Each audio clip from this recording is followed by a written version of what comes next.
Ok, entonces vamos a empezar. Señorita Sandra. Ok, bien, gracias.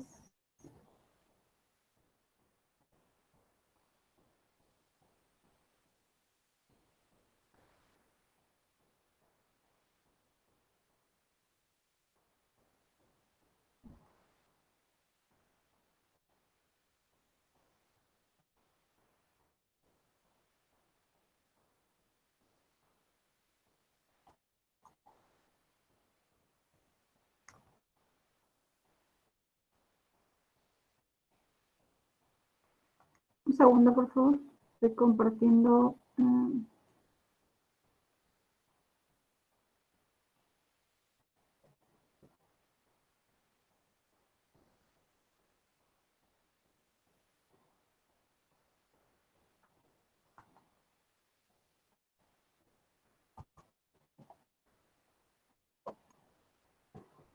Bien, buenas noches con todos los asistentes.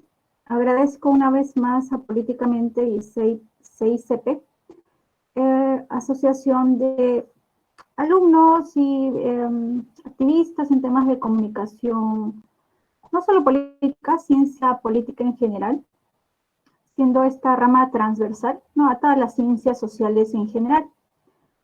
Esta es, si no me equivoco, la sesión número 20 y en tal sentido, conmigo, al menos en este grupo, en este curso de comunicación política y gubernamental, que muy bien ha sido llevado a cabo, creo que es la sesión 20, lo cual es bastante ya considerable, en tanto que no es tan simple, ¿sí? No es tan simple organizar un curso de 3 meses, componentes de talla internacional, y además se han sumado, digamos, dentro de una agenda súper recargada y de modo desinteresado a esta causa que va a Perú, pero ciertamente están alumnos de diversos lugares del mundo, México, Ecuador, Colombia, hay de Costa Rica también que puedo reconocer acá.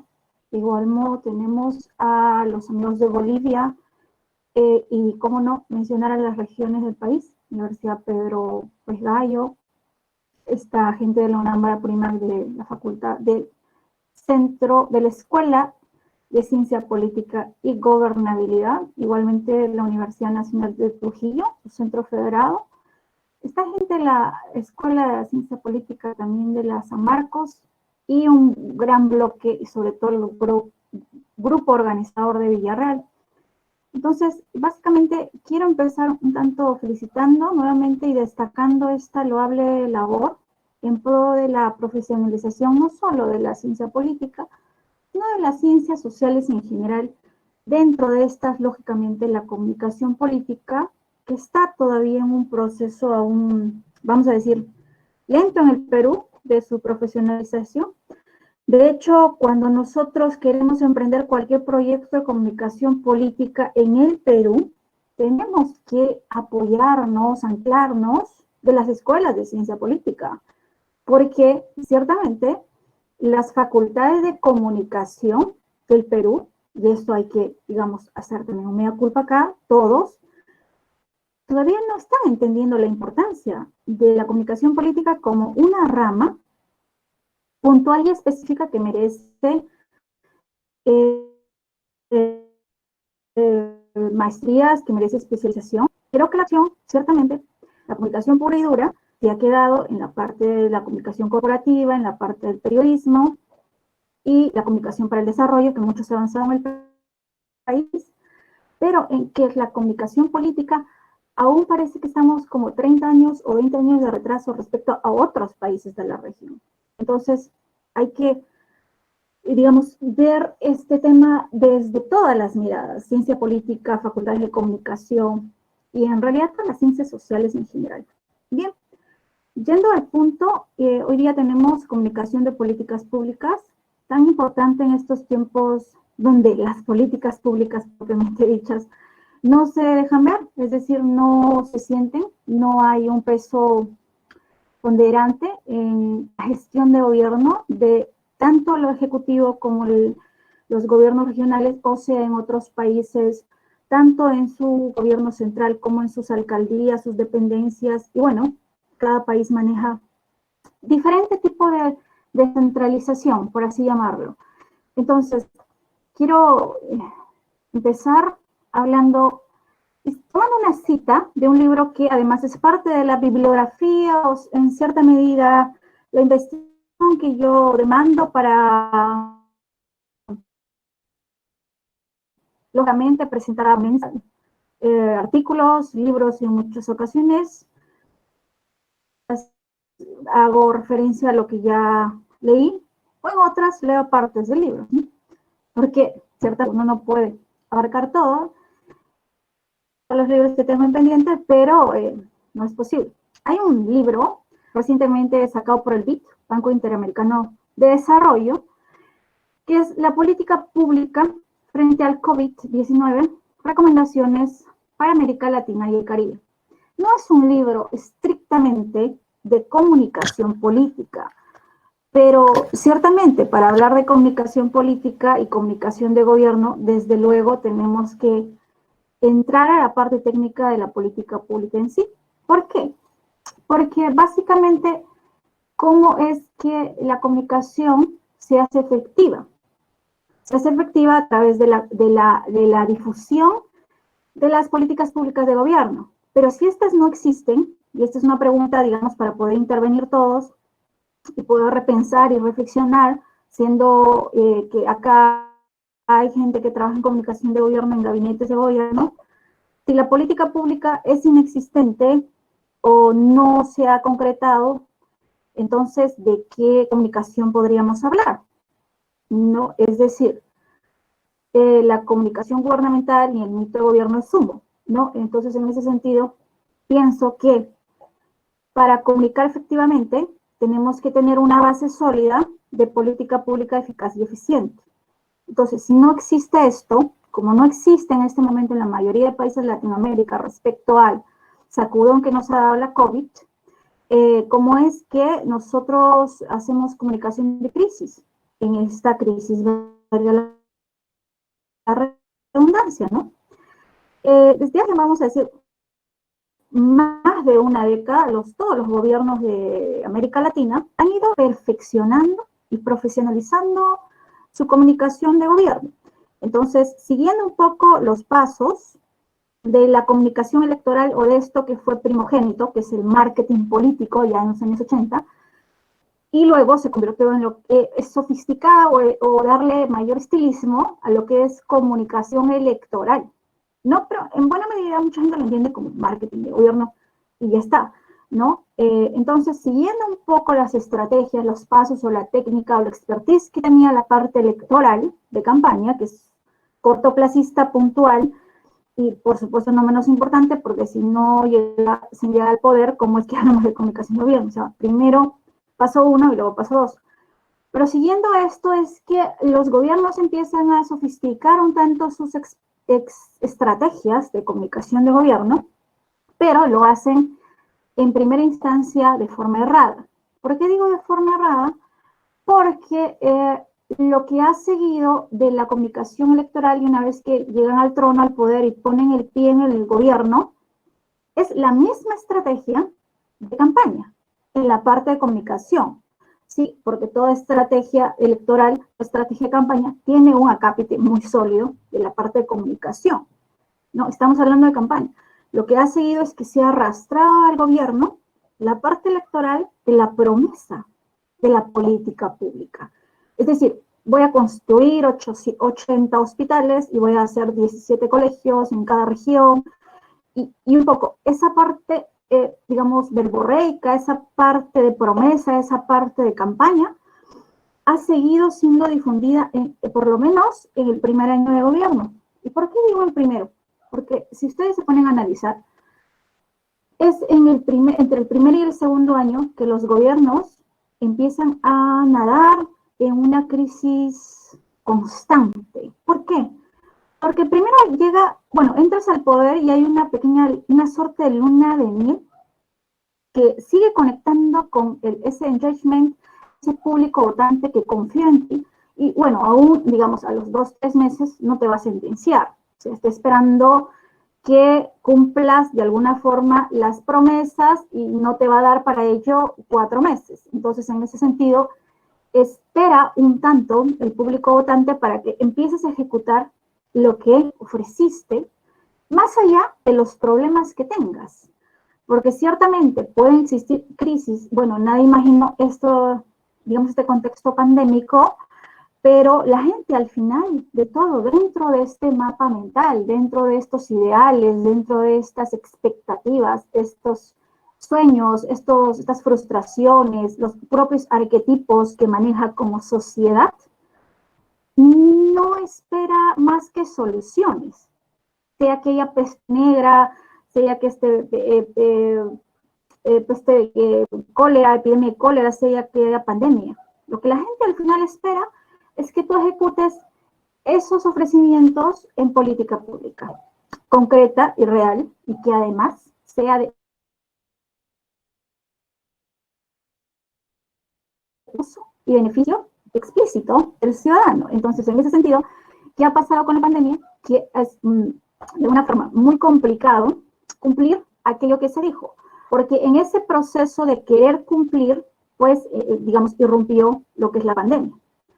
Por eso es que cuando se dice gobierna bien, pero comunica mal, de alguna forma se dice una mentira, dice Mario Herrera, ¿verdad? ¿Por qué? Porque si tú realmente gobernaras bien, pues también comunicarás bien. O sea, no puedes gobernar bien si comunicas mal. Es decir, el gobernar implica un todo, y dentro de ese todo, cualquier líder tiene que tener conocimiento básico, indispensable, que la comunicación es solitamente política, y que toda política es comunicación. O sea, un líder que en este punto, de una forma, no sepa esa premisa de qué tipo de comunicación o liderazgo estamos hablando. Entonces, aquí entra también otro tema, que es que si la comunicación política, digamos, tiene un objetivo final, que es para todos, y esto es el ABC de la comunicación de gobierno para los que están acá, es que no hay consenso, sino toda política, toda comunicación política de gobierno busca una máxima. Así como la comunicación electoral busca una máxima, que es finalmente llegar al poder, la comunicación de gobierno busca otra máxima, que es generar consenso con esa ciudadanía votante y con, digamos, todos los órganos aliados al gobierno para la ejecución de la política pública. Entonces, esta búsqueda de consenso tiene muchas complicaciones, porque tiene que ver con ideales, tiene que ver con ideologías, tiene que ver con negociaciones, tiene que ver con votos de confianza, tiene que ver con comunicación entre poderes del Estado, tiene que ver con presupuesto, tiene que ver con aprobación de la mayoría, tiene que ver con... El consenso es muy difícil de buscar, tiene que ver con izquierda, derecha, centro, medio. El concepto de el consenso de alguna forma, si bien es cierto, no debería conocer ideologías, porque ya cuando gobiernas te quitas la camiseta de color morado, digamos, para poner un ejemplo, y te pones la camiseta del país que gobiernas. Pero lo cierto es que eso no ocurre en la práctica. En la práctica lo que ocurre son grupos atomizados, en este caso, o en muchos casos en América Latina, de poder dentro del legislativo, dentro del ejecutivo, y existe además mucha negociación, y en muchos casos bajo la mesa, para llegar a acuerdos en la realización de determinadas políticas públicas. Y realmente esto es tremendo o es malísimo, porque en sí la política pública debería ser tener como fin último, digamos, el bien del ciudadano, el bien común. Pero lo cierto es que hay muchos proyectos de inversión, y no solo en el Perú. Bueno, yo soy peruana, hablo un poco más de lo que mi realidad compete, pero en Latinoamérica en general, por no hablar del mundo, sí, porque vamos a hablar de otros continentes, otros mundos, no es tanto tocar el lado más feo de la corrupción, que está enquistada en América Latina, Entonces, cuando hablamos de, de políticas públicas, estamos hablando de que, sí, repito, se debería ejecutar con base en el bien común del ciudadano, pero lo cierto es que dentro de esta ejecución de políticas públicas hay hay un trasfondo que tiene que ver con lo económico. Entonces, cuando ya hablamos de economía, cuando hablamos de estructuras de dinero, de inversión pública, lamentablemente tenemos que asociarla a la corrupción. Si ustedes recuerdan, y no solo esto pasa en el Perú, si hablamos o mencionamos un término, una frase, una conjunción de palabras que es, por ejemplo, lavallato, hablamos y automáticamente se nos viene a la mente toda una, digamos, una estructura de corrupción que tenía una serie de jerarquías y una serie de operaciones a nivel de América Latina.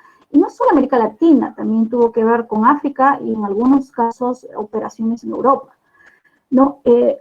Con un foco fuerte, con un paraíso de la corrupción, podríamos hablar de Perú, ¿sí? Porque tuvo acá el 70% del mercado de construcción por más de 3 décadas, una sola empresa, que es la empresa que ha sido líder y gestora de la Lavallato, que es la Odebrecht. Obviamente hay otras, ¿sí? Hay como Andrade Gutiérrez, Camargo Correa y otras empresas, pero han operado en menor medida y obviamente no significa que por ello son menos culpables, ¿no? Pero a lo que voy es, claro, alguien dirá, pero ¿qué tiene que ver esto con lo otro? Estamos acá hablando de gestión pública, o sea, tiene total y directamente que ver. ¿Por qué?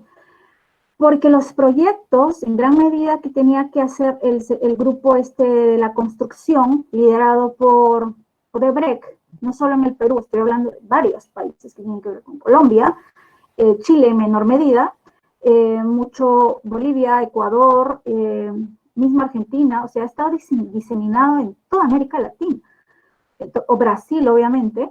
Entonces, tiene que ver porque dentro de este juego, esta negociación, esta ligación de gobierno y empresa para ejecutar políticas públicas, repito, para el bien común, lo que ha ocurrido es un pacto de corrupción tremendo y atroz que tiene que ver con el 10% que ha sido instaurado por estas empresas y ya luego se ha, digamos, se ha vuelto popular, hasta risible o hasta cierta forma medio estúpido en toda América Latina.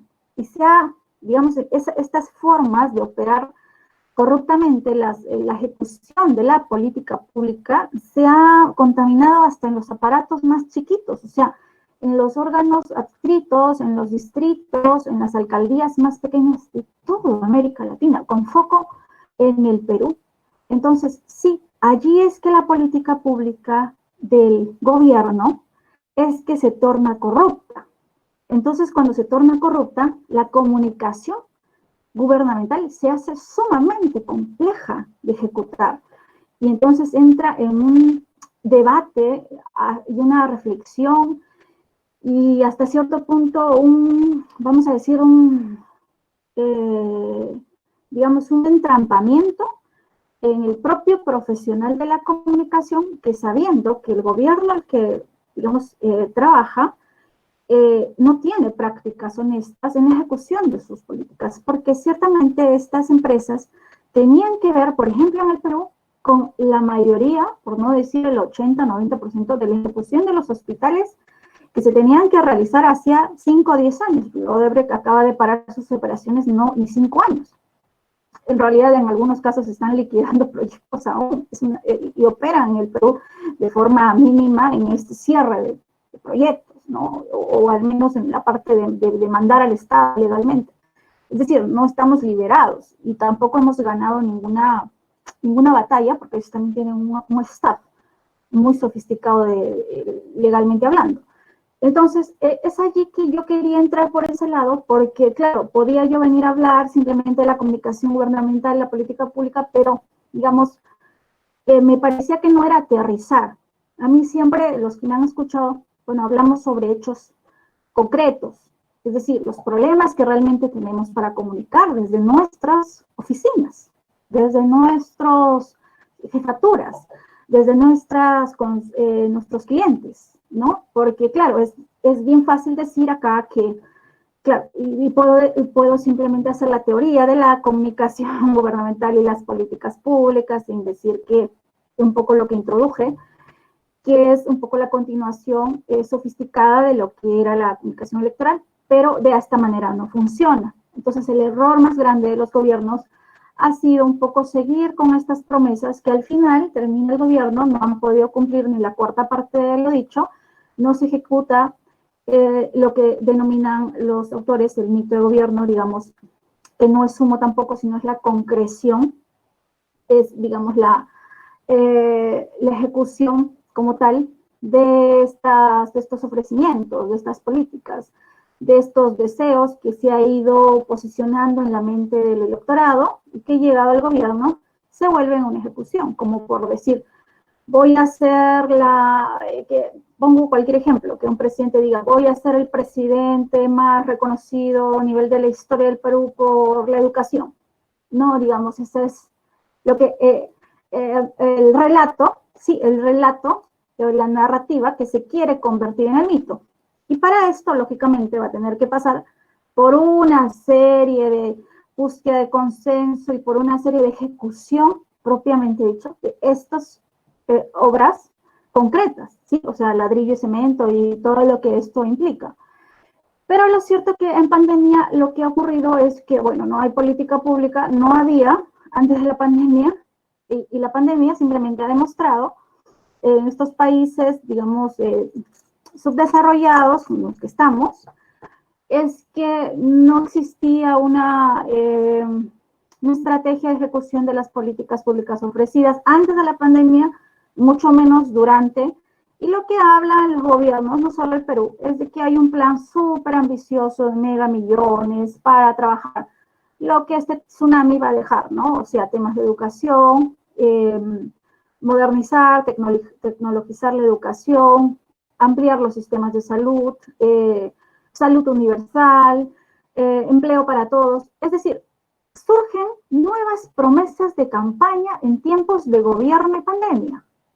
Es una cosa como que volvemos nuevamente a la parte electorera, ¿no?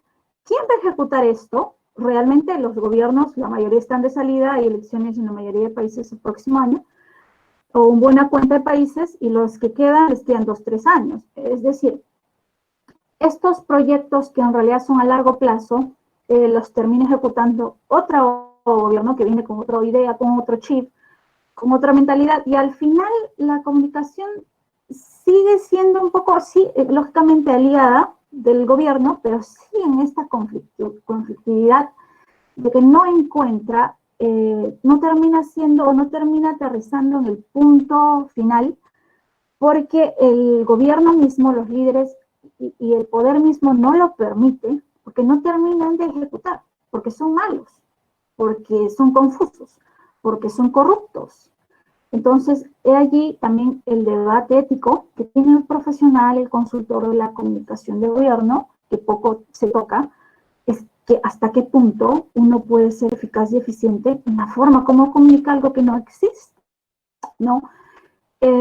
Voy a leer algunos puntos que dice este punto de la fuente de la política pública frente al COVID. La pandemia tomó al mundo sin capacidad para dar una respuesta eficaz, sin los equipos sanitarios suficientes para responder a la oleada de enfermos, sin los medicamentos para su curación y sin una vacuna para impedir el contagio. Perdón, ¿me están hablando acá? Ok. Ya me perdí. Modelos epidemiológicos sugieren que en ausencia de intervenciones para frenar la tasa de infección, el número de muertes directamente atribuibles a la pandemia y el Caribe podría llegar a 3.2 millones, solo hablando de América Latina y el Caribe. En este momento aún no podemos hablar de que esa cifra va a ser o no real, pero digamos son cálculos, son proyecciones que fácilmente son superables, por lo menos en estos lados de América Latina, que es el Perú. Bueno, de todas maneras vamos a superar el 1,5 millones, ¿no? Por lo menos este año. De hecho, estamos haciendo méritos también para que esto sea así. Ya hemos pasado al tercer lugar estamos entre el tercer y cuarto, según algunas estadísticas, en mayor número de contagios, lógicamente después de Brasil. Y bueno, tenemos un 30 puntos del PBI de caída, una de las caídas más severas y fuertes del mundo, no solo de América Latina. ¿Y esto qué significa? Significa que las políticas públicas a ejecutarse después, y bueno, desde ahora, en esta etapa le llaman la fase 3, ¿sí? Volver a las operaciones económicas, se me fue el nombre, ¿ok? Pero yo digo, hoy en tiempos de pandemia, y esta es, digamos, una posición un tanto más personal, que ya de alguna forma di la introducción, que es hoy en tiempos de pandemia nuevamente los estados, cooptados por intereses corporativos, financieros, privados y de una minoría que concentra la riqueza y el poder en el mundo, despliega al asumir posturas, quieren llamarlas derechistas, neoliberales, ultraconservadoras y de posición neutral en muchos casos en la formulación de políticas públicas. ¿Qué significa esta posición? De que nuevamente, si bien es cierto, estamos ya en la etapa de las consecuencias post-Lavallato, que es el emblema, la insignia de la corrupción en los países de América Latina y sin duda en el Perú, sin duda, en los últimos 20 años, porque digamos, fue el pulpo que irradió los tentáculos. Y de allí parte mucho la corrupción, no solo en Lima, Perú, estoy hablando de todo el país, por todo el sistema refinado de estructura de corrupción, que bien lo explica en su libro Odebrecht y Corrupción, el ex congresista y amigo Juan Pay, que deberían leerlo, si es que, bueno, son peruanos interesados en comunicación. Siempre me dicen, oye, ¿para qué leer comunicación de gobierno en el Perú? Entiende primero cómo funciona el aparato de corrupción y el aparato de gestión pública en el país para luego entender la comunicación de gobierno. Es decir, tú no puedes aplicar estrategias de comunicación si tú no sabes los problemas, digamos, pasados, los problemas de economía y los problemas de salud y los problemas de corrupción. No puedes armar ninguna estrategia de comunicación. Así tú estás en una alcaldía pequeña. ¿No? O sea, todo parte de conocer la realidad sociopolítica de una nación para luego tú hablar de comunicación de gobierno. Es por eso que siempre dicen, oye, una recomendación de comunicación de gobierno. Claro, yo te voy a decir siempre que Mario Riorda tiene la mayor bibliografía y otros autores seguramente también. Pero en realidad parte de que tú entiendas cómo es que funciona tu país, cómo es que funciona tu región, cómo es que funciona tu ciudad, cómo has segmentado, cómo has microsegmentado, qué información del Big Data usas ahora para estrategias de comunicación. Oye, pero de gobierno, ¿no era eso en campaña? No, por eso yo decía, arrastra un poco la parte de las estrategias electorales, pero los que están entendiendo recién la comunicación de gobierno aplican esto para la gestión de gobierno. ¿Sí? Que obviamente no tiene nada que ver y nada más con postear una nota de prensa, un Twitter, tener relaciones con los medios de comunicación, hacer planes de clima laboral, seguir a los gobernantes, hacer nota de prensa, hacer posts, hacer diseños, digamos, eso no es. Esa es la forma explícita como ya la gente lo ve. Pero digamos, ¿cómo armas tu estrategia? Desde el fondo del conocimiento del país, de la región, de la nación. Entonces, nuevamente, para hablar de gestión pública, de formulación de políticas públicas o de estrategia de comunicación de políticas públicas, tenemos que entender cómo se están gestando las políticas públicas en pandemia en la nación y cómo se están gestando por aparatos y por negociaciones y por lobbies que tienen que ver con la riqueza, con el poder, con los intereses corporativos y financieros y privados. ¿Por qué? Si ponen un ministro, por ejemplo, Caterina, que tenía mucho que ver con la CONFIEP, que tenía mucho que ver con grupos ultraderechistas, conservadores, neoliberales, entonces yo le pregunto a usted, ¿cómo es que la política pública es transversal a todos los segmentos del país? ¿Realmente es funcional? Si yo hago un préstamo, este préstamo que ha lanzado el Ministerio de Economía y Finanzas, que es invierte, algo así. Digamos, si yo quiero aplicar, está diseñado para mí, una pequeña empresa, está diseñado para el carpintero, el que tiene un puesto de arreglar zapatos, o está diseñado para aquel que tenga una facturación mínima y no tenga morosidad en el sistema bancario y, digamos, sea un sujeto de crédito. Bueno, está diseñado para ellos. Y realmente ellos son la minoría del país, ¿no? Porque la gran mayoría, y ahora ya no somos 20% de pobres extremos, sino que estamos llegando al 30%, es informal y pobre extremo. Y no va a calificar para esto. Entonces digo, esa política pública tiene que ver con el interés nacional, tiene que ver con los segmentos realmente golpeados. Digo realmente golpeados por ser un poco intensa, porque ciertamente todos, de alguna forma, hemos perdido algo en esta pandemia. Hemos podido perder clientes, hemos podido perder familia, hemos podido perder sueldo, hemos podido perder el trabajo, muchas cosas hemos podido perder. Pero de alguna forma estamos acá, o sea, estamos con internet, estamos conectados, hemos almorzado hoy día, así sea algo módico, pero hemos almorzado. A lo que voy es que para hablar de comunicación de políticas públicas, primero tenemos que saber la realidad de la política pública y que la política pública en tiempos de pandemia sigue siendo corrupta. ¿Sí? O sea, de alguna forma, y si no es corrupta, tiene intereses corporativos, financieros, de gente que pone y saca ministros. Y alguien dice acá, oye, pero ¿cómo es que la política pública tiene que ver con el ministro? Sí, desde luego, el ministro que entre, el premier, lógicamente va a tirar para X, Y o Z lado determinadas políticas públicas. Montos de inversión, se irán más a educación, se irán más a temas de sanidad, dependiendo de quién lidera este establishment en el país y en diferentes países. Y al final, esa es de alguna forma, digamos, la raíz de la comunicación de las políticas públicas, al menos de lo que es de esta pandemia en adelante. Y sobre esa base, ¿funciona o no? Sé que este tema no ha sido, digamos, tocado en comunicación de gobierno. He seguido múltiples foros y, digamos, hablan de cómo es que se comunica. Yo quiero hablar con ustedes de cuáles son los problemas a la hora de comunicar la política pública, porque no está segmentada, porque no tiene una base real en los problemas de fondo. ¿Y por qué? Por esto que están leyendo acá en el párrafo, en este slide, como se llame. Entonces, a lo que voy es que la dificultad de que toda política es digamos, termina en un acto comunicacional.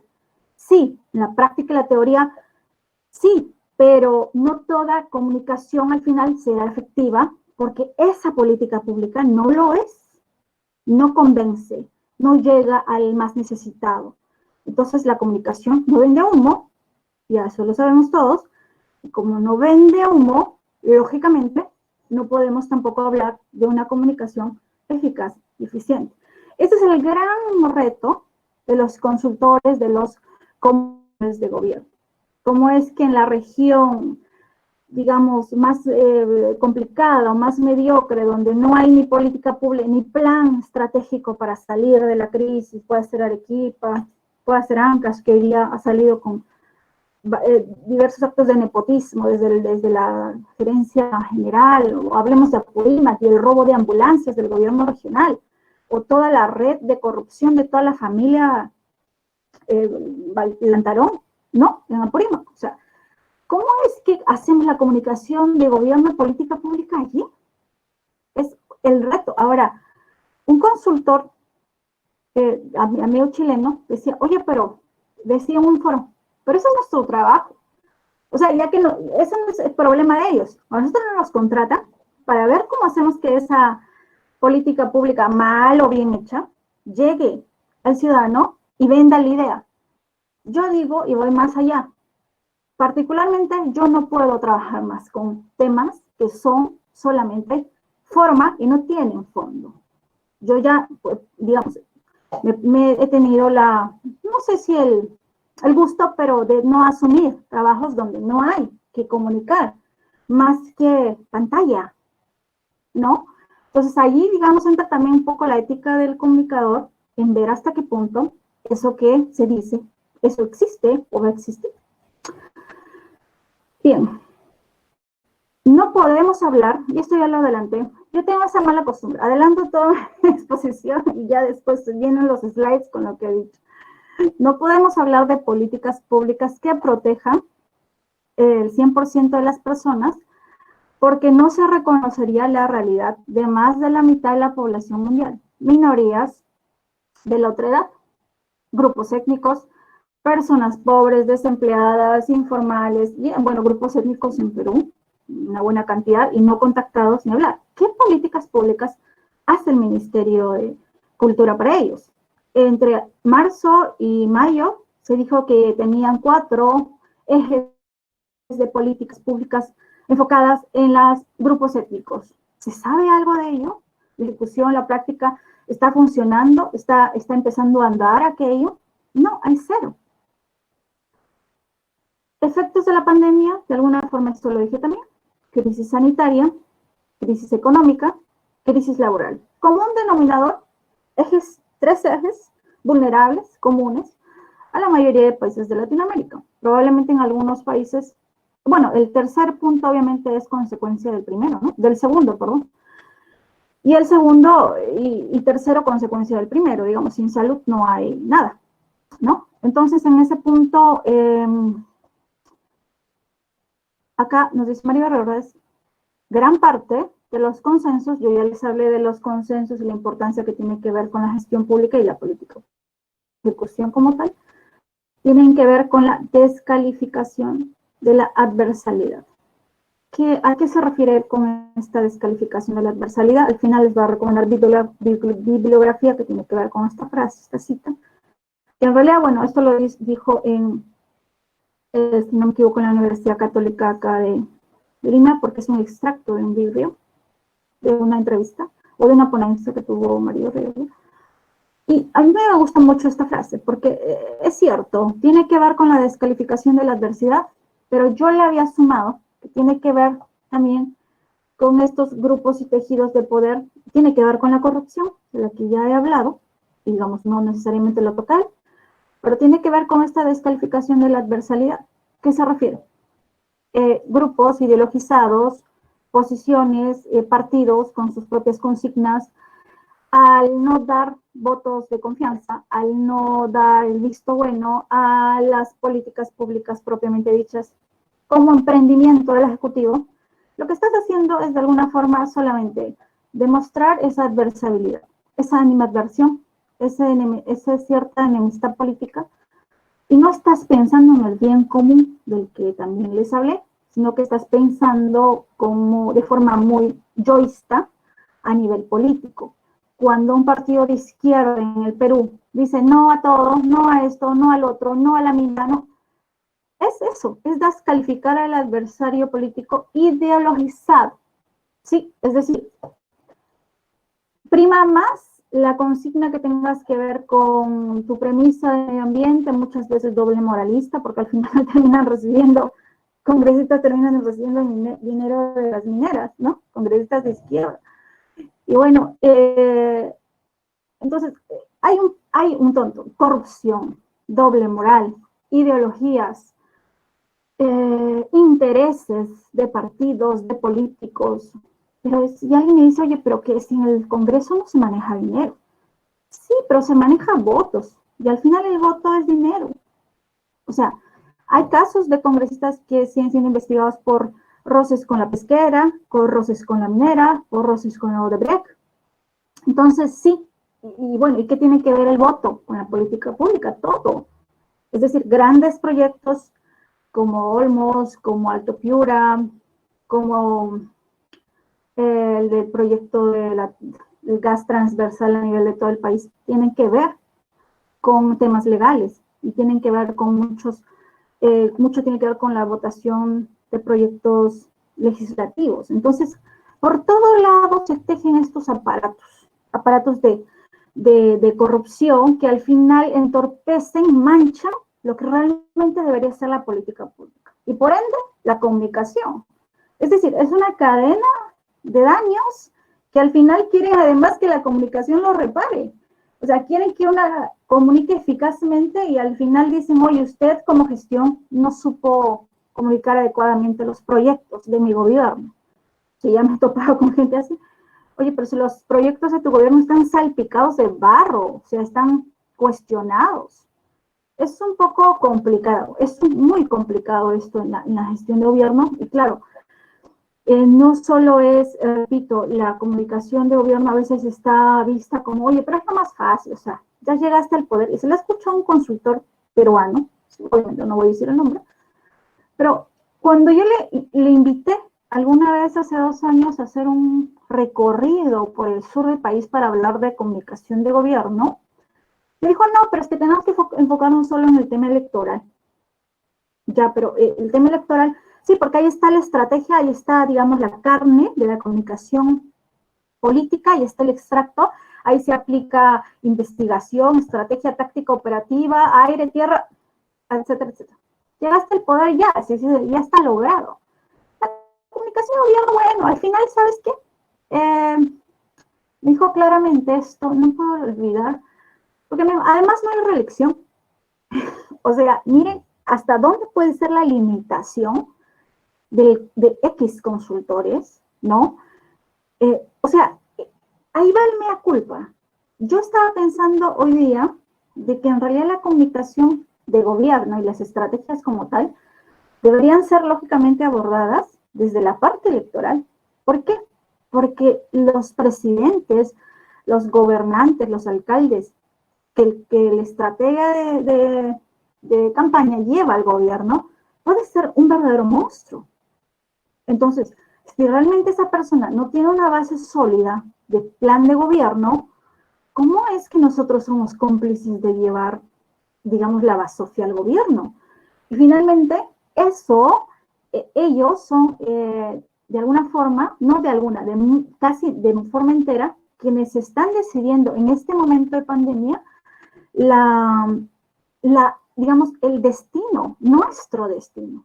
Las autoridades que tenemos ahora, sea que la hemos elegido o no, en el caso del presidente que tenemos en Perú, bueno, digamos, ha sido parte de la plancha, que algunos dicen, oye, pero no lo hemos elegido. Un momentito, sí lo hemos elegido, lo que pasa es que tú no leíste, pues, que era el segundo vicepresidente en su momento. Claro, porque no sabes ni por quién votas, de presidente menos vas a saber, pues, de vicepresidente. Votas en la cola, porque el vecino, porque te dijo, porque una persona, pues, le agarró los testículos en el último día de campaña, y eso te parece súper gracioso, ¿no? La realidad es que nadie esperó una pandemia. Entonces, ¿qué significa? Que es súper importante la comunicación de gobierno, porque ya está demostrado que en tiempos de pandemia ha sido terriblemente mala, poco influenciadora, con estrategia de comunicación de crisis de riesgo nula. Quizá algunos están reaccionando, otros están aprendiendo y otros están tratando de contratar gurús de crisis. Es decir, parte desde, claro, uno no sabe al final en qué termina convertido esa persona que llevaste al poder, pero sí debería ser parte de la reflexión de la comunicación política en general, saber hasta qué punto nosotros tratamos y llevamos gente por lo menos proba al poder. Sé que en buena cuenta no se sabe, porque claro, no es que vas a saberlo todo, pero sí también hay que ser conscientes que muchos saben que trabajan con gente que no necesariamente es capaz y honesta, igual lo lleva, porque digo al final, todo lo que se ejecute en políticas públicas para el bien de la ciudadanía tiene que ver con las decisiones políticas de los actuales líderes que están en el poder en este momento. No solo el presidente, tiene que ver con gobernadores, alcaldes, ministros, ¿no? Entonces, en ese sentido, lo que voy es que esto tiene que repensarse. Tiene que todo el mundo volver a recaer a la comunicación de gobierno y a la buena gestión, obviamente.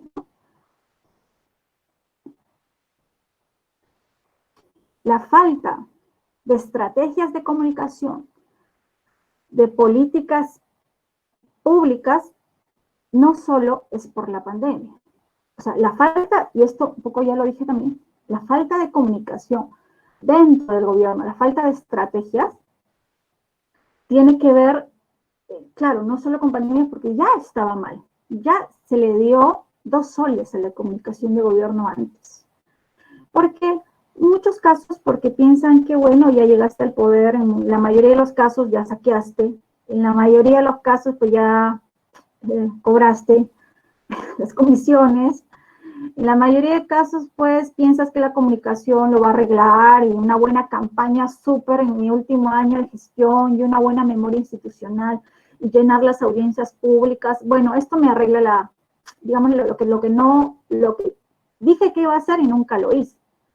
¿Sí? Entonces, claro, al final siempre es responsabilidad de la comunicación para muchos, pero la verdad es que no. ¿Y por qué no? Porque vuelvo a mi premisa con la que empecé. Para comunicar correctamente desde el gobierno, necesitamos que la ejecución de estas políticas sean reales, existan o por lo menos tengan un intento serio por parte de las autoridades. Después de esto no funciona absolutamente nada, y lo digo desde la experiencia de haber intentado ir por el camino de comunicar aquello que no existía. Y al final la prensa de investigación lo saca a la luz y al final tú terminas como consultor de las patadas. ¿Por qué? Porque los gobiernos pasan, pero tu imagen, tu reputación ante los medios de comunicación, ante la gente que has liderado, digamos, eso queda en la retina y al final, digamos, estoy tratando de ser lo más realista posible al hablar de comunicación de gobierno. Y digo, no voy a dar fórmulas mágicas para hacer una eficiente comunicación de gobierno. No existe. Primero, estudiar la realidad. Saber si el cliente, institución, órgano, lo que fuese, es realmente competente y si tiene carne. Cuando digo que tiene carne, o sea, hay de dónde gestionar o está enquistado de toda una serie de, digamos, gente puesta de dedo donde no hay nada que comunicar. Claro, y es cuando le dices, oye, ¿me puedes mostrar la cartera de proyectos, por ejemplo, para ver cómo esto lo transformamos en una infografía, cómo es que vendemos a los medios de comunicación este proyecto ambicioso de hidroenergético? ¿Me puedes hablar de este plan de la Gerencia de Desarrollo Social que tiene que ver con lactancia y niños? O sea, lo que fuese, porque política pública obviamente no solo tiene que ver con construcción de edificaciones, ¿no? Tiene que ver con proyectos de sustentabilidad, proyectos de desarrollo, proyectos que tienen que ver con niños, con proyectos de educación, intangibles, tangibles, toda una gama, ¿no? Que no es el tema, porque para eso estará un experto en políticas públicas para hablar de ello. Pero no solo es fierro y cemento, a eso voy, ¿no? Entonces, claro, cuando tú quieres comunicar algo, lo primero que tienes que pedirle en la instancia donde estás es acceso a las mesas de directorio para saber los proyectos en ejecución, para saber el trasfondo, la parte técnica. Al final tú, desde la parte publicitaria, estratégica y de comunicación, podrás trasladar esa ejecución, esa política, ese proyecto en una forma digerible de comunicación para los diferentes segmentos. Cuando digo diferentes segmentos, lógicamente estoy diciendo que el proyecto X no puedes comunicarlo igual en Lima que en Puno, no puedes comunicarlo en la comunidad quechohablante igual que en Arequipa. O sea, cada región y cada provincia tiene su propia forma de interpretar los símbolos, el idioma, los colores, el tono informativo. Hay palabras que acá significan una cosa que en otro lado pueden ser un tanto ofensivas. Las redes sociales no son el único canal, se habla de la convergencia de medios. Usa radio, TV, prensa, redes sociales como una red más de la convergencia, del gran espectro de medios tradicionales y medios que llaman, muchos lo encapsulan en aire, que tienen que ver con las redes sociales. Entonces, digamos, comunicar desde el gobierno implica que, repito, para hacer una recapitulación, que el producto exista carne, exista políticas, exista de qué comunicar, de qué me engancho, de qué me agarro, ¿sí? Así como necesitamos que el candidato sea un buen producto, tenga cierto encanto, tenga conectividad, sea empático. Igual, cuando vamos a un gobierno, necesitamos los elementos atribuibles para ser comunicables. Si no hay nada que vas a inventar, ¿no? O sea, y si inventas, no eres comunicador, ¿no? Puede ser cualquier cosa menos comunicador. Entonces, después de esto entra que hay que hacer, por ejemplo, en el caso del Perú, que expertos recomiendan estrategia de comunicación en pandemia, muchos lo habrán escuchado en las 3 últimas semanas, que han salido, es que gurús, estrategas de comunicación de gobierno, que son arquitectos y no sé cuántos, a hablar de lo que se tiene que hacer en el Perú. O sea, estamos tan perdidos que ni siquiera se sabe quién hace qué acá, porque se entiende que el analista político para hablar de estrategias de comunicación, a mí en verdad me parece súper risible y súper gracioso, gente que habla en los medios de estrategias de comunicación, no está perdido. O sea, no voy a dar nombres, pero ahora es politólogo, analista, quien sea, porque tiene amigo, dueño del medio, y etcétera, etcétera. Y cuando realmente quieres entrevistar a los expertos, o el experto pide salir, bueno, no es mi caso, si alguien me invita, espero que me invita, pues no. ¿Por qué? Porque el experto te va a decir la verdad. La verdad es que, por ejemplo, acá no ha habido ninguna estrategia de comunicación en el Perú, absolutamente cero. El presidente dio hace 2 días una conferencia de prensa absolutamente patética, de 3 horas 30, en la que hablaba, los primeros 40 minutos, que fue lo que escuché, de que en este país se impulsó desde el día cero una intensa estrategia de comunicación, de gobierno, de políticas públicas. Mencionó la palabra políticas públicas como 7 veces.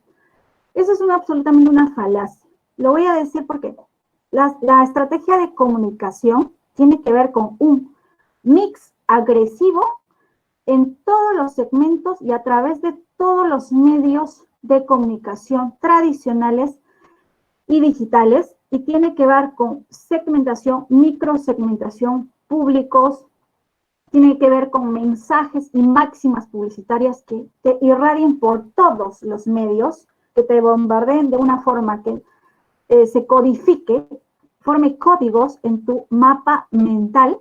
Entonces, él habló una cosa impresionante y dijo, nuestra estrategia de campaña fue quédate en casa. Eso es una burla para el ciudadano. Quédate en casa es una estrategia de comunicación mundial. No tiene nada que ver con el tema peruano. Quédate en casa era un hashtag que se viralizó desde las primeras semanas de la pandemia en el mundo, desde el 20 de enero en Estados Unidos, en su idioma respectivo. Entonces, esto simplemente cuando empezó en Perú, el primer cierre de fronteras en América tiene el 15 de marzo, el 16 para ser exacta, ese no es ninguna estrategia de comunicación, eso ya estaba instalado desde diciembre del año pasado, cuando ya empezaban los primeros atisbos de la pandemia en China, o sea, ni siquiera era en Estados Unidos. Entonces, luego habló que la segunda etapa, o sea, que la estrategia tenía fases, cosa absolutamente falsa, que la segunda etapa tenía que ver con la reinserción o la fase de reactivación, reactívate Perú, algo así. Tampoco, o sea, cualquier estrategia tiene que ver con un mensaje que realmente cale en el ciudadano en todos sus idiomas, en un país multicultural, multirracial, multilingüístico, y sea de forma muy agresiva a través de un plan de medios que no tiene nada que ver, o no solamente con conferencias de prensa, que eran, digamos, la panacea, el kit, y funcionó perfecto 2 meses, ¿no? Entonces, la comunicación allí fue carente, fue mixta, fue confusa, vocería de múltiples lados, voceros dándose la contra, y bueno, al final entró en falacia porque era falsa, los datos eran falsos, la información era mentira, la prensa internacional lo tuvo que develar, ¿no? Entonces, en cuanto a muertos, en cuanto a... Finalmente digo, si hubiese existido una estrategia de comunicación estratégica, valga la redundancia, es decir, profesional, desde la mirada del estratega de comunicación de gobierno, que no es lo mismo que la parte electoral para nada, lógicamente justificaría pues el 30.2 del PBI, es decir, justificaría todo el dinerazo que se ha invertido. No hay estrategia de comunicación, no hay meseta, pico, lo que fuese, no hay reactivación. O sea, la gente está haciendo las cosas porque tiene que subsistir, pero digamos, lo que viene es que el gobierno que entra, porque este ya no lo va a hacer, porque ya tiró, digamos, la toalla, no lo ha dicho, pero ya la cuestión está colapsada. El que tiene que venir, lógicamente, sí tiene que aplicar una estrategia de comunicación que tiene que ver con la reactivación, las fases, los mensajes, la salud mental, el tema de hospitales, el tema de sanidad, el tema de mapas de pobreza. O sea, no puedo decir ahorita se hace así, así, y que tiene que incluir, la comunicación de gobierno tiene que ser inclusiva, tiene que llegar hasta los lugares más recónditos del país con los mensajes y los medios adecuados. O sea, no podemos a todo ponerlo en redes sociales. Y bueno, creo que voy terminando por acá. Pasado un slide más. Bueno, también lo dije acá. La corrupción intenta ser derrotada por un virus rebelde. Los ciudadanos toman propias iniciativas. ¿Qué quiero decir acá? Que las políticas públicas, curiosamente, voy a retroceder. Las políticas públicas que deberían ser ejecutadas, las políticas públicas inmediatas, que deberían ser ejecutadas por los gobiernos, en este caso regionales, porque hablamos de un país que ha descentralizado su ejecución de poder al mando de los ciudadanos, deberían ser ejecutadas, pero lo hacen los ciudadanos. Ejemplo, planta de oxígeno en todo lado con donación de los ciudadanos. Eso no es labor del ciudadano. He visto en una región, compra de ambulancias para la región por los ciudadanos. Tampoco es una política de sanidad que tenga que hacerse cargo el ciudadano. ¿Por qué? Porque el ciudadano está para apoyar, generar consenso, pero no está para gastar de su bolsillo. Uno, porque el bolsillo está súper lastimado. Y otro, porque el ciudadano maneja y paga impuestos para que los gobiernos hagan su trabajo. Entonces, lo que ocurre en este país y en la mayoría, no sé, al menos donde están fuerte con el virus, México, Colombia también está alto con esto, Brasil ya ni qué decir, es que los ciudadanos han asumido la gestión pública. Es una cosa increíble, nunca antes vista, de que hasta qué punto es la mediocridad de muchos gobiernos en que el ciudadano tenga que hacer la planta de 400.000 soles, 200.000 soles, dar de sol en sol, pedir acá, pedir a otros ciudadanos millonarios, entre comillas, del mundo. Y bueno, así podemos hablar también de compra de balones de oxígeno, podemos hablar de estas respiradores de 15.000 soles, podemos hablar de comida, víveres, ollas comunes, agua que se regalan entre ciudadanos porque hay que pagar el agua en los cerros de Lima y en los cerros y en las comunidades más carentes del Perú, que no son pocas, aún hay que pagarlas. O sea, las políticas públicas en su totalidad, generalidad, no existían o eran inconclusas o eran débiles. Entonces la pandemia ha demostrado esto y además que el gobierno en este momento no puede hacerse cargo de ejecución de soluciones para el ciudadano.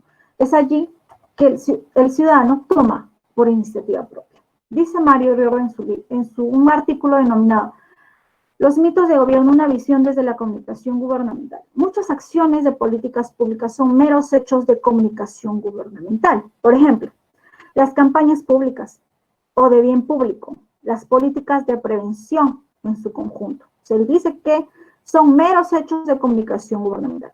Y aunque lleven la firma del gobierno y sean onerosas, son tan discutibles como hacer una autopista o un hospital.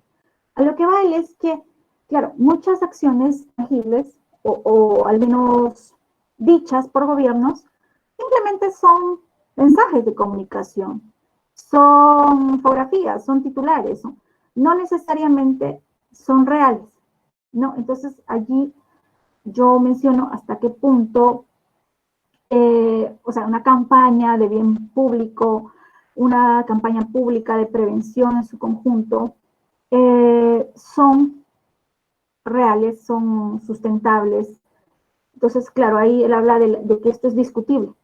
O sea, eh, puedes hacer un hospital en un punto donde no necesariamente haya gente. Claro, es una política pública realmente con piso, o están enfocadas en los diferentes públicos del país y sus diferentes necesidades. ¿Quién hace o cómo es que se discute una política pública? Debería tener en cuenta toda esa información que ha recolectado. Por ejemplo, ahora en pandemia, ustedes habrán visto que hemos llenado encuestas por doquier, nos llegan a nuestro celular, que marquemos esto, nuestra edad, que digamos dónde vivimos. Está el mapa del aplicativo Perú al día, Perú no sé cuántos. Bueno, es que hay tantos que ya he perdido la cuenta, donde tú puedes revisar dónde está la COVID, en tu barrio, en tu zona. Bueno, de hecho, ese paso no se actualiza hace tiempo, así que no sé hasta qué punto esto sea real. Esto es una ejecución de Salud. Salud ha ideado digamos, este aplicativo. Otro está para hacer tu triaje a través del MINSA. Si tienes síntomas leves, ya no tienes que ir al hospital, puedes pasar allí. Digamos, recién estamos siendo mapeados por el gobierno. ¿Sí? Si tienes cuenta en un banco, recuerden ustedes, la primera vez, si alguien pidió AFP bono, te pedía tu cuenta bancaria, el número. Ahora no, porque recién se dieron cuenta que no es necesario. Los bancos te entregan todo. Claro, o sea, ha habido una carencia de situaciones, pero el tema es de que ya, entre RENIEC, entre Ministerio de Poblaciones Vulnerables y Ministerio de Trabajo, perdón, de Vivienda y de Mujer, se ha sacado una tonelada de información. ¿Y a qué voy con esto? Esa información es, digamos, miel para hacer comunicación de gobierno.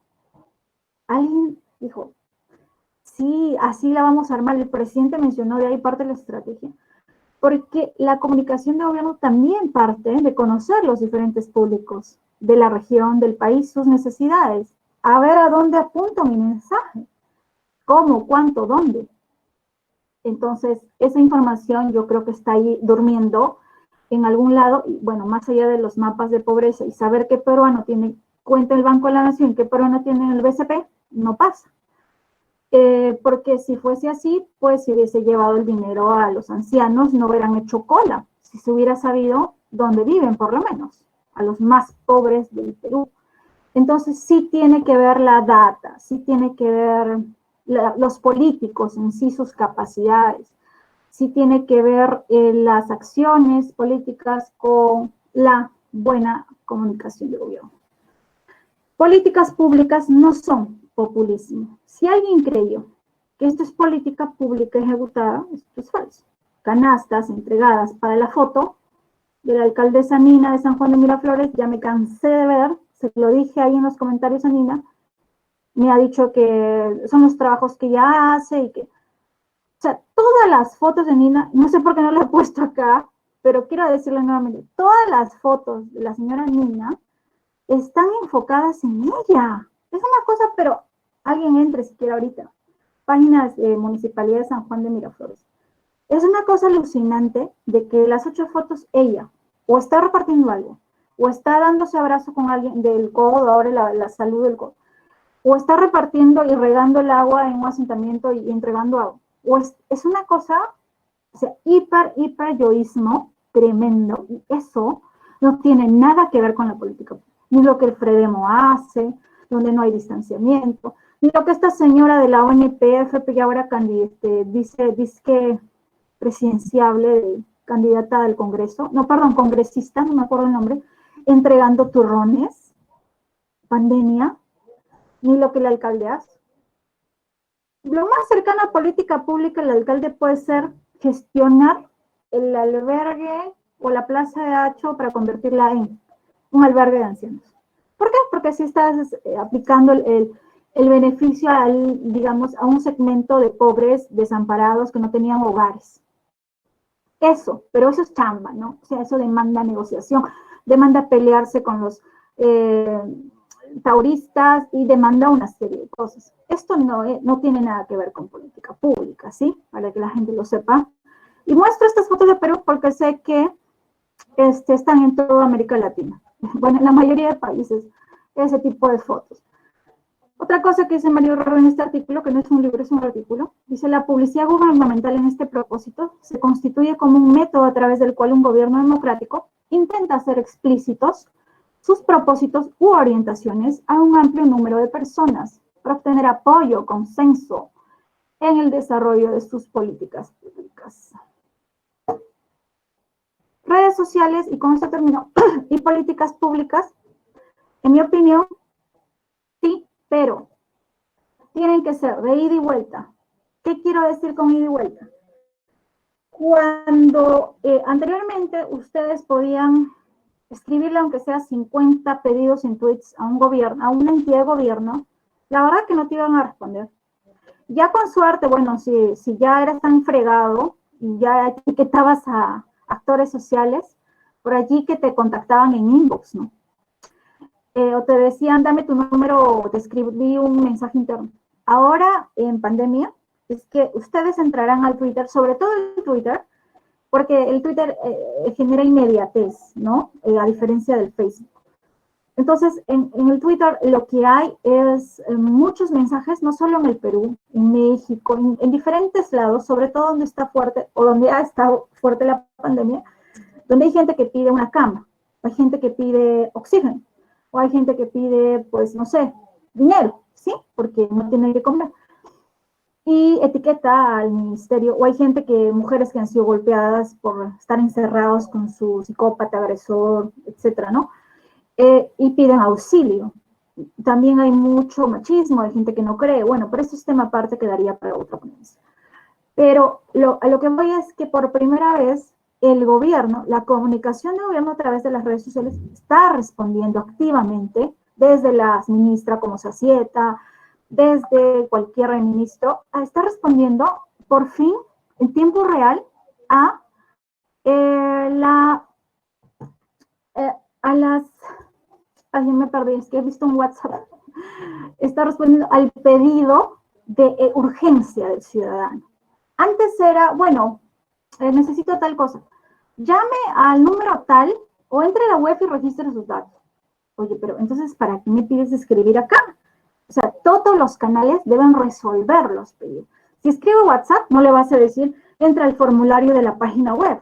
En tiempos de pandemia, si necesita un ciudadano con urgencia algo porque se está literalmente muriendo, tiene que llegar la ambulancia ese momento, sea por el medio que lo contactaste. Hay gente que no le da el tiempo para llamar, mandas un tweet, estás en emergencia.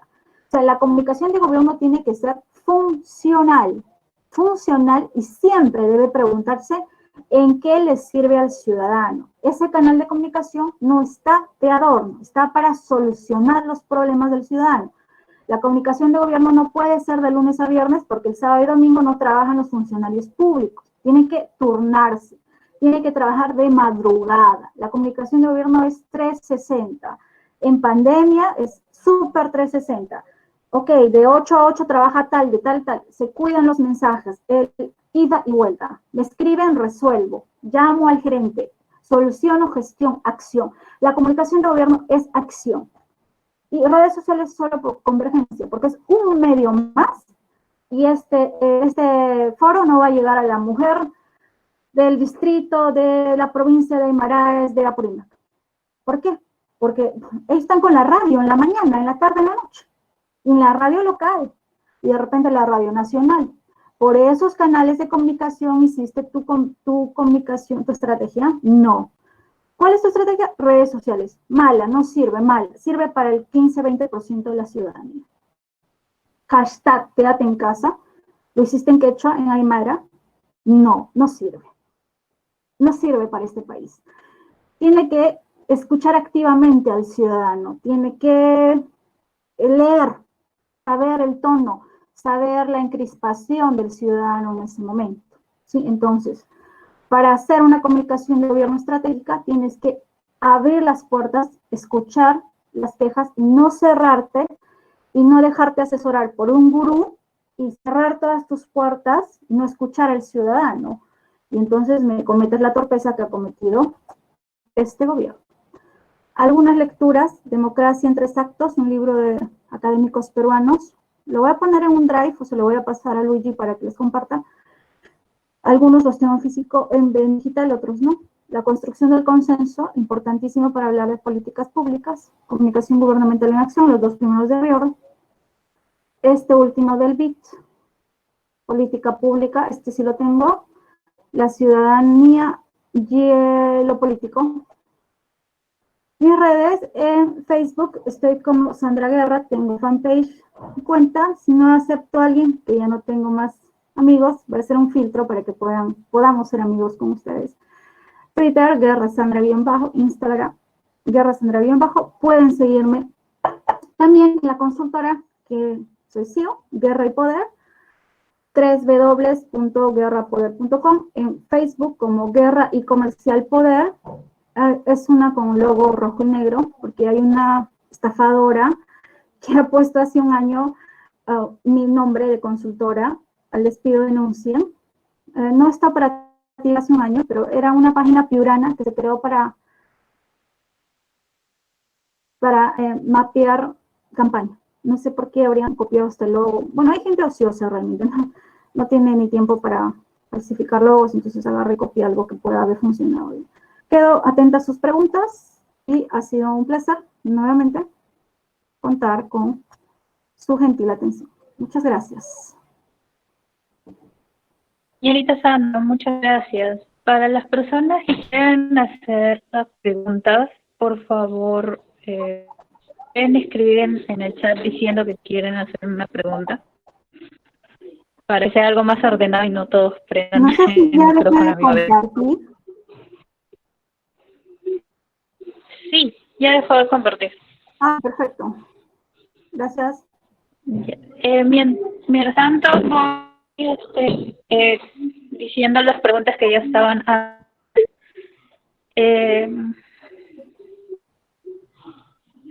Una pregunta, ¿qué es adversalidad de parte de Jackson Urbizo?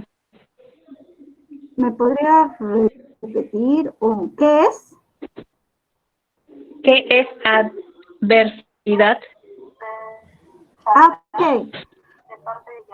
Cuando era esta cita de Mario Riordan para contextualizar a qué se refería él, y la voy a, digamos, leer nuevamente. Déjame buscarla, porque hay que contextualizar la pregunta, la respuesta, en este caso. Solo un segundo. Ok. Él decía, gran parte de los consensos, ¿sí?, de esta generación de consensos que es básica para una buena gobernabilidad, para una buena gestión de gobierno y por ende para una buena comunicación de gobierno, tienen que ver con la descalificación de la adversalidad. O sea, uno de los problemas, digamos, que surgen en esta generación o en esta fallida generación de consenso tiene que ver con la adversalidad, vamos a decir, si quieres llamarlo, que tiene que ver con los adversarios políticos, sea ideológicamente, sea por truncada negociación entre ejecutivo y legislativo, tiene que ver con ideologías, tiene que ver con falta de una búsqueda en común. Entonces, esta adversalidad de oponencia, si quieres llamarlo, o de opuesto, descalifica al que genera o el que gesta una política pública en bien o en pro del bien común. Entonces, lo que quiere decir básicamente es que dentro de la política, una de las limitantes es ser el oponente o el adversario, o de alguna forma seguir con esta gesta adversaria cuando la política pública es en pro del bien común. Es decir, aquello que realmente se debería hacer, muchas veces no se hace porque esta adversalidad descalifica al que lo ejecuta. Y dentro de estos pugnas de poder que existen en las gestiones, finalmente lo que necesariamente necesitamos no se hace porque hay una serie de entripados internos para que se lleve a cabo el gasoducto del sur, por ejemplo. ¿Por qué no se hizo? ¿Quién gana más? ¿Quién gana menos? Ahí viene un poco la adversalidad también. Gracias. ¿Otra?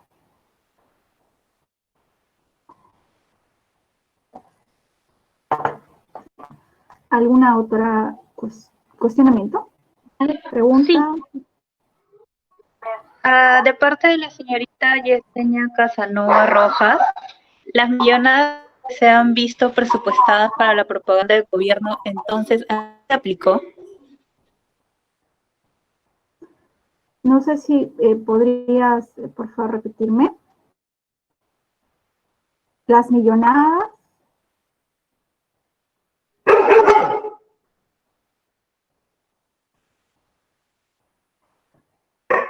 Las millonadas que se han visto presupuestadas para la propaganda del gobierno, entonces, ¿a qué se aplicó?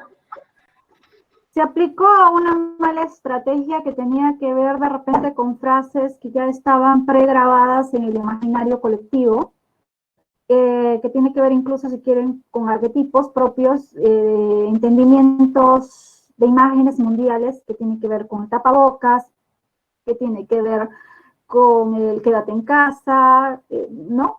Es decir, no fue una estrategia peruana con matiz, tono y que tenga que ver con los públicos del Perú, que son variados, sino que se colgó de la estrategia mundial para seguir una estrategia regional.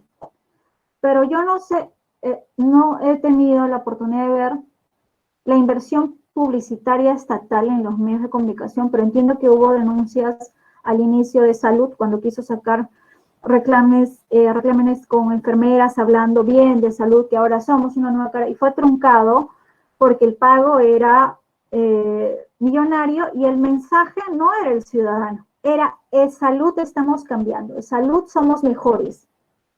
El tema es, ahí ha podido irse parte de la millonada, si es que existió, o tomando en cuenta esa premisa como cierta.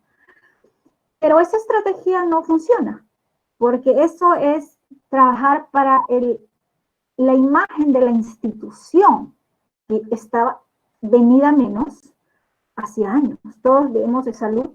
En nuestra mente, de salud a diciembre era quien nos atiende después de 5 meses, quien te atiende cuando ya, digamos, eres cadáver, los memes. Vean, recuerden ustedes, ¿qué significaba salud para nosotros hasta febrero o marzo de este año y qué significa ahora?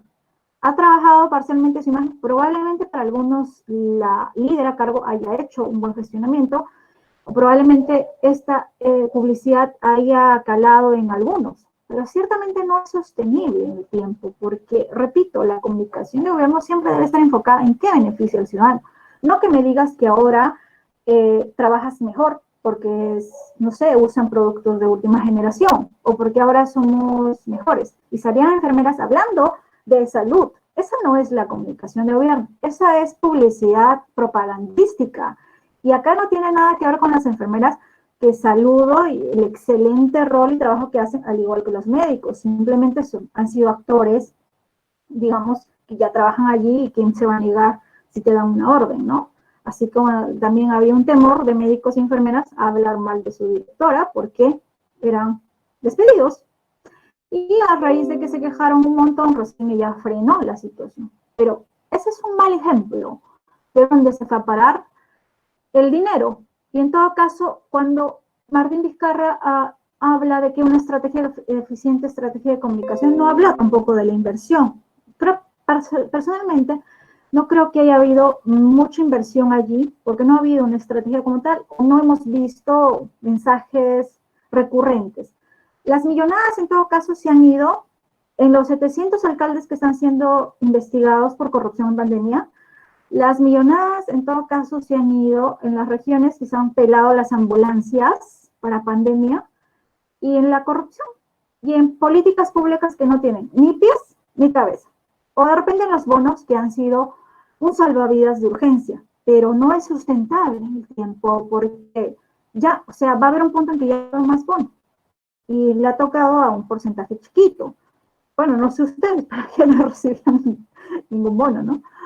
Bueno, ahí podría haberse ido el dinero.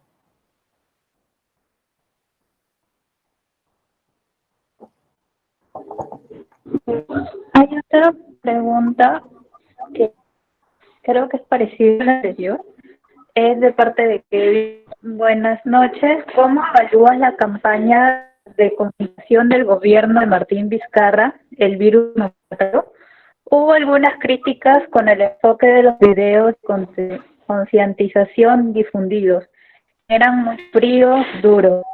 ¿Cómo evalúas esta campaña de comunicación? ¿El virus se mata solo es? El virus no mata solo.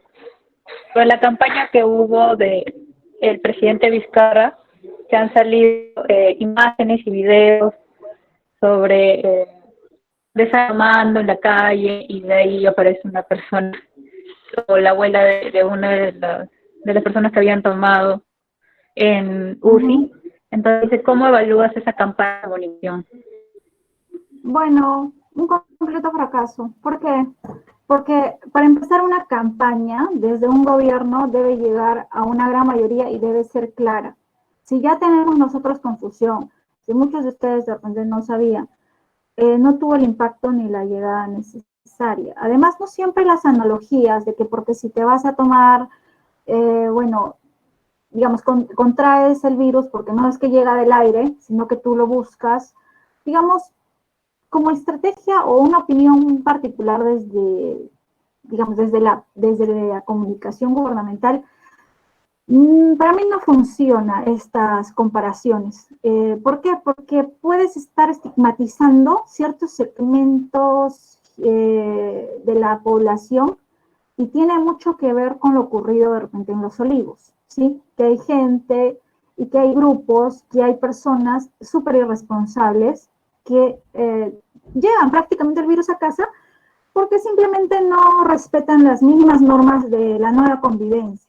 Yo me enfocaría más bien en unidad, ¿sí? Y en mensajes que no estereotipen a nadie, y porque la mayoría de peruanos no aplica eso ni se ve reflejado en ese spot, en ese, lo que fuese que haya sido, sino que tiene que ver con que es un todos. O sea, esta estrategia de comunicación tiene que ver no con, no hagas lo que este hace, sino que es mensajes que te implanten ideas de cambio social generacional, ¿sí? Una construcción mucho más abierta a dar ejemplos que esto funciona, no lo hagas, no lo repitas.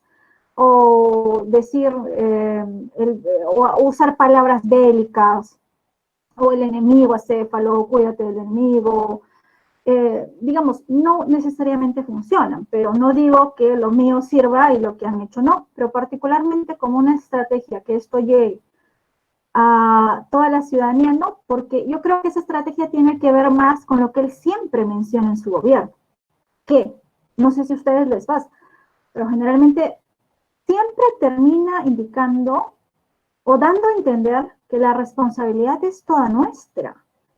Y ese spot de alguna forma refleja ello. Y yo digo, ¿dónde está el todo? ¿Y dónde está la parte también de responsabilidad propia? No, o sea, siempre yo termino con esa sensación de que es que porque no me cuidé, o es mi culpa, pues, si pedí un delito.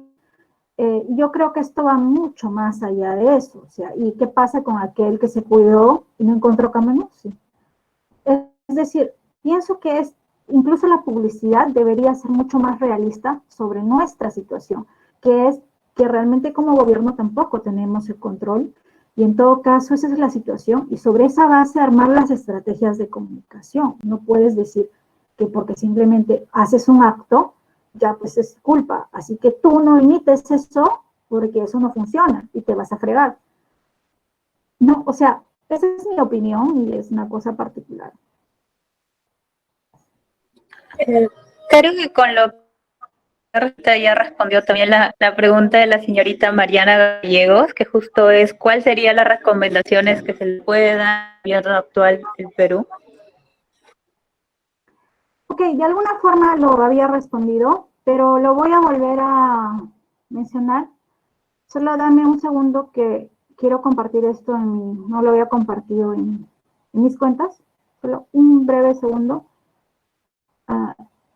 Y ya mismo vuelvo a indicar ello, que creo que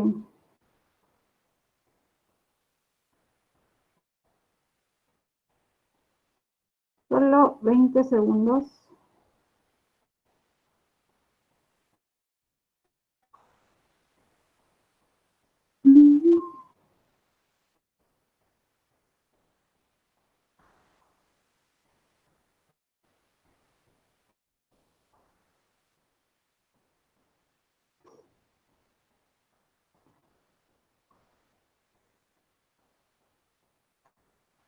Ok. Respondiendo al cuál sería la estrategia. Bien. Es un poco complejo en este punto hablar de una estrategia porque no sé si alguien la quiera asumir o tomar algún especialista peruano o internacional, porque las estrategias también tienen un punto de ejecución que debe ser el correcto. O sea, para una estrategia, y los que saben acá, los que están acá y son expertos en temas electorales, saben que la temporalidad, el timing, es clave. Ok, igualmente en comunicación de gobierno ante una crisis, porque esta es una crisis no buscada, no intencional, pero nos ha sumergido en una crisis en todos los sentidos de la palabra. Y eso le incluye a la comunicación de gobierno, por supuesto. Los tiempos para la gestión, el gestionamiento de la crisis, y si quieren el riesgo desde la comunicación, tienen que ver con en qué momento se inicia la estrategia de contraataque, si quieren llamarlo desde la comunicación, o la estrategia de apalancamiento. Y este tiempo, 4 de septiembre del 2020, es un tiempo que está retrasadísimo. Es decir, no es un tiempo para emprender una campaña, porque así como ocurre una crisis en una institución, en una empresa, los 24 72 horas son cruciales para ver cómo respondes. Y quien responde mejor será aquella empresa que ha estado preparada con un manual protocolo de crisis básico por lo menos. Sabe quién hace, quién responde, quién se calla, quién qué crisis, qué tipo de riesgo. Esto se gestiona en gabinetes de crisis, que además vinculan no solamente se trabaja entre comunicadores, se trabaja con gerentes de las diferentes áreas, ¿sí? Eso no ha existido en el gobierno, desde su aparato, si quieren PCM o si quieren un ministerio, ya, si quieren desde la propia presidencia de la República, y menos desde los gobiernos regionales, mucho menos. Entonces, no voy a decir que se tenía que dar, digamos, la luz al final del túnel en los primeros días. ¿Por qué? Porque la crisis era incierta. No sabíamos realmente el primer mes de qué iba esto. O sea, sabíamos que teníamos información por lo que había pasado en China y obviamente en Italia, y porque fue la segunda zona del mundo más afectada, sobre todo el norte de Italia, como lo saben ustedes. Entonces sí teníamos ciertas referencias. Nuestro caso no era tan trágico como Italia. Nosotros ya teníamos que haber investigado y analizado y tener asesores de estos países para poder gestionar inclusive la parte comunicacional. Muchos dicen, oye, pero nos agarró frío. La verdad es que no, nos agarró en la mediocridad. O sea, no nos agarró fríos. Había mucha información, ciertamente también había mucha información incierta, una atmósfera confusa para saber qué comunicar, cómo comunicar, pero sí es que se podía hacer una mejor, sí se podía tener una mejor reacción. Han pasado abril, mayo, junio, julio, agosto. Ha pasado medio año, o sea, medio año que estamos muchos encerrados o salimos para lo estrictamente necesario, sea laboral o por alimentos, o qué sé yo, o al menos es mi caso. Y no existe aún una estrategia como tal. Han existido intentos y muchos millones, como dijo el anterior participante, pero no existe efectividad. O sea, por lo menos, si se hubiese, si todos tuviésemos claro un mensaje y hubiera calado en todos, no hubiera generado confusión, podríamos justificar ciertos gastos. Pero a lo que voy es que en este punto ya no podemos hablar de emprender una estrategia de comunicación, ¿sí? O sea, hay tiempos. La gente en este momento no tiene el mismo chip que en marzo, donde sí tú tenías muchas ganas y tenías aún cierto dinero en el bolsillo para cuidarte, para quedarte en casa, para limpiar hasta el último recóndito lugar del apio. ¿Ya? En este punto, la gente está con lo que se denomina la naturalización del riesgo. Es decir, ya es naturalizado que vives con este virus, que si sales está en todo lado, ya has naturalizado el echarte, digamos, el cloro a los zapatos, en limpiar cada cosa, ya has naturalizado muchas cosas. El mensaje definitivamente no va a ser quédate en casa. O sea, ¿a quién le vas a decir en este momento quédate en casa? Uno, pon ahorita en tu hashtag, en tu Facebook, quédate en casa. Uno, te van a salir en avalancha a decirte que si tú tienes plata, que, ¿me entiendes? En este punto ya no. Ya la gente no está en cuarentena, en la mayoría de países, al menos acá no. Tú no puedes aplicar mensajes que tenían que ver con marzo. Lo que sí, de pronto puedes empezar a generar mensajes que tengan que ver ya con esta naturalización propiamente dicha, porque la gente no va a volver al quédate en casa, eso ya fue, digamos, anulado. La gente no va a volver a la cuarentena, así le impongas, no va a haber más cuarentena porque no hay que comer. Los 7 millones de desempleados, no le puedes decir, oye, quédate en casa. O sea, no funciona. Hay que armar una estrategia que involucre a todas las regiones, incluidas las del sur, las del norte, las de la selva, con sus diferentes tipos, en sus diferentes segmentos, con sus diferentes modos de pensar, con su diferente idiosincrasia, en sus diferentes lenguajes, que tengan que ver con este plan de naturalización y con la reactivación, porque la reactivación es inminente. El 1 de octubre se van los aeropuertos en este país y eso no lo va a impedir, pero ni un tsunami, ¿no? Porque si no se abre el 1 de octubre, estas empresas van a la quiebra y eso es una cosa inminente. Y miles, millones se quedan nuevamente sin empleo. Entonces, ya en este punto solo estamos de arranque. Entonces, en este sálvese quien pueda, aplicar una estrategia más realista, que tenga que ver de pronto con cambios de vida en hábitos, si quieren llamarlo, de reforzar sistemas, hábitos de convivencia, nuevos hábitos culturales, nuevos hábitos de vida, nuevos hábitos de alimentación, que no hay esa campaña. Estamos en la prevención, ya no, estamos ahora en una etapa de prepararnos para enfrentar mejor aquello que es inminente, aquello que no va a desaparecer en 3 meses. Entonces, yo creo que esa campaña tiene que ser mucho más realista y enfocada en la situación actual. Primero, por eso siempre digo, analizar sociopolíticamente el contexto, para luego hablar de estrategias de comunicación, y eso habría un mix variable, si es la respuesta, usar medios que tengan que ver más allá de las redes sociales, empezar a usar esa data que ha recolectado el gobierno para ver dónde están los problemas más vulnerables y atacar allí la comunicación en primera instancia y conocer a los públicos. Y a nivel regional, igual cada región debe aplicar su propia estrategia porque conoce mejor su región y una desde el gobierno central que englobe a todas, ¿no? De pronto se requiere mucho dinero para esto, realmente sí, no, porque en primera instancia tienes que armar algo súper integral y muy creativo para este contexto, y en otra instancia yo me atrevería a decir que tú puedes empezar a generar alianzas con los medios regionales, empezar a pagar menos publicidad, apelar más a la conciencia ciudadana.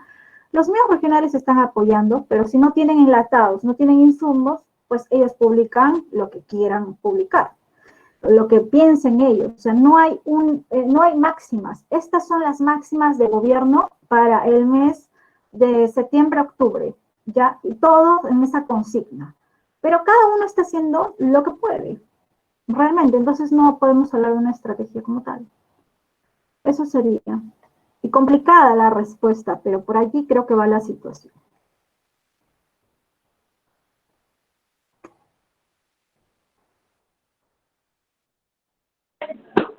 Esta es la última pregunta. Sí. Al ver fracasados las estrategias aplicadas para enfrentar la pandemia, el gobierno peruano trata de echar la culpa a la población, haciendo decir que son culpables de la muerte de los familiares, como la publicidad cómplice. ¿Cómo repercute a la imagen A la imagen del presidente? Sí, ciertamente ha sido una publicidad, y coincido con la persona que preguntó, un tanto, si quieren llamarla publicidad, o los mensajes intrínsecos que están dentro de los mensajes del presidente en sus diversas narrativas en las conferencias de prensa, que básicamente ha sido digamos, la única estrategia para mí, estas conferencias, que deberían haber sido parte de todo un conglomerado de medios de difusión, pero bueno, la máxima ha sido la conferencia. Y sí, siempre hay una tonalidad de culpar al ciudadano, ¿no? No lo dice obviamente, pero si ustedes se ponen digamos, a escuchar con atención, con ojos de comunicador, van a encontrar muchas frases dentro de estos mensajes que tienen que ver con, ya yo les dije, o sea, yo ya no puedo estar tras de ustedes, ya ustedes deben cuidarse. Queremos hacer todo lo posible, pero siguen saliendo al mercado, siguen estando en masa. O sea, no hay una comunicación reflexiva, hay una comunicación que siempre está. O siento rabia y siento pena por la gente que sigue en los partidos, sigue en las discotecas. Son los que contagian, y gracias a ellos estamos en este punto. Son los mensajes, y los repito porque ya me los he grabado, pero así como esos, ustedes pónganse a escuchar la próxima conferencia, todo es el ciudadano, el ciudadano. Pero pregúntale al ciudadano, oye, ¿qué necesitas tú en este momento? ¿Por qué estás saliendo? ¿Por qué tomas la combi? ¿Por qué vas al mercado y no al supermercado? ¿Por qué? Porque no hay plata. O sea, la comunicación tiene que ser realista. Las políticas públicas, los mensajes, la narrativa, los discursos, el storytelling, con base en el realismo. Entonces, ese realismo y esa reflexión no está existiendo por parte de nuestras autoridades. ¿Qué autoridad o qué gobernante regional ha dicho, oye, sí, realmente, sí, pues, o sea, mi gestión ha sido mediocre, perdónenme, no he hecho lo que debía hacer, y si hubiéramos tenido ese hospital hace 3 años, pues tal vez hubiéramos salvado 100 vidas? ¿Alguien ha dicho eso? Jamás. Dicen, no, porque es culpa del anterior gobierno que lucró con ese hospital. No se compró porque había una traba administrativa. O sea, absolutamente ninguna autoridad ha hecho acá, ha tomado, ha hecho o ha puesto acción sobre su responsabilidad máxima, que es gestionar obras y bienes y políticas públicas para el bien común. Entonces, esa estrategia ya no funciona. La de comunicar con base en la culpa del otro, no, definitivamente eso no funciona. La gente ya no cree eso, la gente no se siente culpable. Muchos, la mayoría, sí se cuida, así sale y todo, pero toma las medidas. Es el único de los países de la región donde la gente, andar con doble mascarilla acá es común. Esto no ocurre en Argentina, por ejemplo, ¿no? O andar con la mascarilla dentro del auto es común.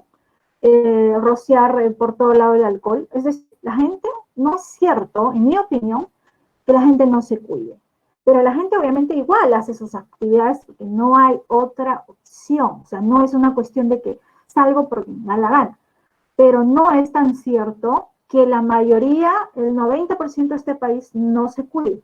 Obviamente que también es cierto que hay subnormales que bailan encima de una tumba, o hay gente, no sé, ignorante, absurda, inculta, como quieran llamarlo, y sí se va de juega, de chupa, ¿no? Discotecas, bares, ya, pero ese no es el Perú. O sea, el Perú que en este momento es el que está tratando de salir adelante, está tratando de cuidarse al máximo, sea de clase A, B, C, D. No es cierto que el pobre que se va de chupa en la discoteca porque es en Los Olivos es el Perú en pandemia. No es cierto, y esa imagen, esa percepción es la que la tienen en los diferentes países del mundo y América Latina. Yo he visto un noticiero el otro en CNN que prácticamente pasaba en esa imagen de la discoteca, prácticamente éramos como extraterrestres de medio pelo que no entendíamos digamos, la gravísima situación en la que es la pandemia, como burros, como no sé. Y eso no es el país. Entonces, no quiere decir, yo, por ejemplo, asesoro a algunas personas en las regiones más Perú profundo, y yo sé que allí, zonas alejadísimas, la gente se cuida, tienen reuniones hasta por Zoom y hacen mesas abiertas de diálogo en sus comunidades, son súper organizados, usan su radio comunal, se concientizan ellos solos. Es decir, no es tan cierto que la pobreza esté, digamos, sea sinónimo de falta de cultura. En todos los estratos sociales, acá en La Molina, en La Planicie, en Rinconada, también hay juergas, también hay noches de karaoke, también hay bares y también, bueno, hay gente que se va por allí. Allí no llega el gobierno. Están asociando acá a la pobreza con los marginales de que no cumplen los protocolos de seguridad. En verdad no lo cumple, puede no cumplirlo cualquiera, clase A, B, C, D, o sea, vayan también a zonas A, B, C, D de Lima, para ver que realmente también hay gente así, pero esa gente no es la mayoría de este país. Entonces, eso hay que tenerlo bien en claro, a la hora de hablar, de comunicar y estrategias. O sea, están culpando como que, y esa imagen, lo peor es que se vende al mundo, como que somos prácticamente unos extraterrestres, unos subnormales, unos burros que andamos así, no sé, tomando en todo lado. Eso no es cierto. Usted sale en este momento a la Javier Prado, verá que sí, Lima está en movimiento, ahorita ya está bajando la hora punta, Lima está activa, los supermercados están, digamos, todo está andando, la rueda está girando, el metro, los bancos, todo anda, pero también va a ver que la gente está tomando sus máximas medidas de precaución. O sea, taxi, usted que sube, supermercado que sube, el señor, todos están tratando porque yo no creo que alguien diga, bueno, yo me quiero morir, ¿no? O sea, y acá se sale con doble mascarilla, y acá se sale con lámina esta lámina de acrílico, ¿no? Es decir, así es la cosa, no es tan como quiera vendernos el gobierno a nivel internacional. Bueno, si alguna pregunta más, con gusto, y si no, agradezco por su asistencia y su participación. No, esa ha sido la última pregunta, Sandra. Más bien le agradecemos de parte de CIP, que ha sido una de las ponentes que más ha participado y nos ha apoyado en este curso. Más bien, muchas gracias y también agradecemos a todos los participantes por haber ingresado el día de hoy. Muchas gracias, me despido con un chocolatito y espero que se sigan cuidando. Buena cara, de la crisis también se sacan algunas oportunidades. Y una vez que podamos hoy día escucharnos, que de repente no hubiera ocurrido si no hubiéramos estado en esta pandemia. Espero lo mejor para ustedes y sus familiares y esperamos cerrar el año con una mejor cara. Muchas gracias. Gracias, Sandra. Gracias a todos los participantes.